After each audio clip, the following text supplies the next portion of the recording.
అందుకే మనం ఎవరినైనా తీర్పు తీర్చే ముందు వారి స్థితిని అర్థం చేసుకోవడానికి ప్రయత్నించాలి.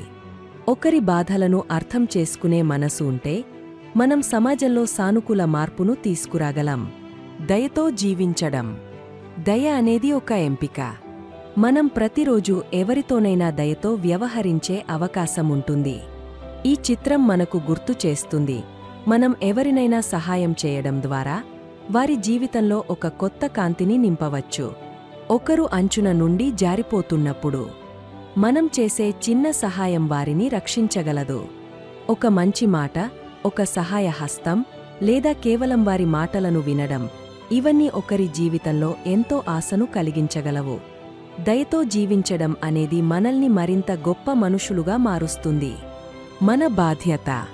మనం ఈ ప్రపంచంలో ఒకరికొకరు సహాయం చేసుకుంటూ జీవించాలి.